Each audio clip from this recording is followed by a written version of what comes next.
Bonsoir et joyeux Noël à tous sur la page Les Amis du Docteur Claude Boy, médecin sexologue. Aujourd'hui, je vais vous parler de l'alcool et de la dysfonction érectile. Nous savons bien que l'alcool garde un statut très ambigu dans la vie sexuelle. Il a un impact sur la fonction sexuelle tant de l'homme que de la femme.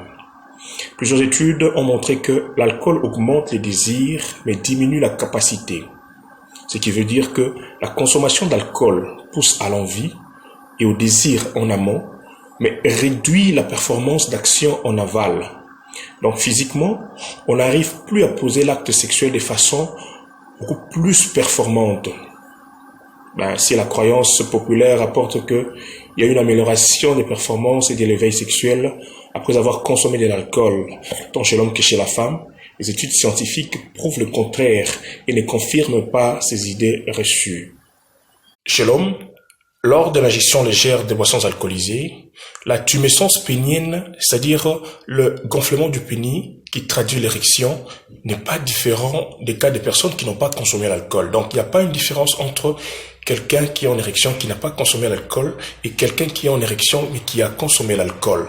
Alors que lorsqu'on consomme des quantités plus importantes d'alcool, ça entraîne une perte de la rigidité, c'est-à-dire qu'on a une mauvaise qualité de l'érection, une diminution de la dureté du pénis ou de l'érection, donc qui peut aller jusqu'au point d'une impuissance sexuelle complète.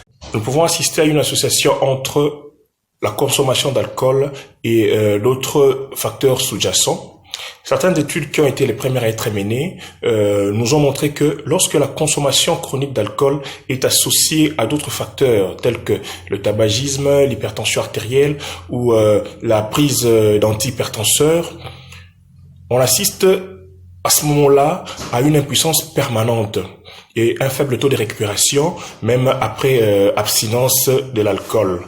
Mais nous avons de nouveaux résultats selon certaines études qui sont de nouvelles études qui ont été menées, qui montrent que après la correction des facteurs sous-jacents, qui sont des facteurs, ces facteurs qui sont des facteurs précipitant la dysfonction érectile, nous avons la forte probabilité de récupérer une bonne érection. Donc, lorsqu'on met fin ou on améliore la qualité de la vie en rapport avec ces facteurs sous-jacents, c'est-à-dire lorsqu'on arrête la consommation du tabac ou lorsque on régularise la tension artérielle, nous pouvons assister à une amélioration de la qualité de l'érection. L'alcoolisme chronique n'induit pas une perte définitive de l'érection.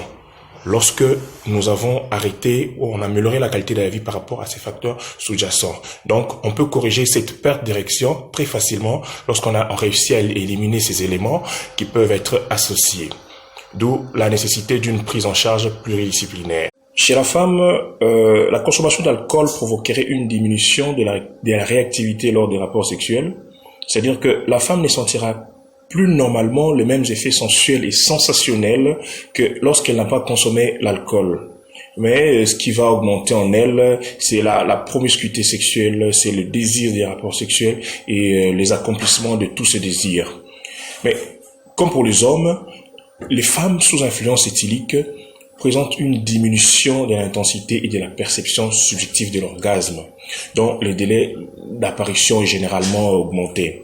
C'est-à-dire que la femme prend beaucoup plus de temps pour atteindre son orgasme qui est le sommet de son plaisir.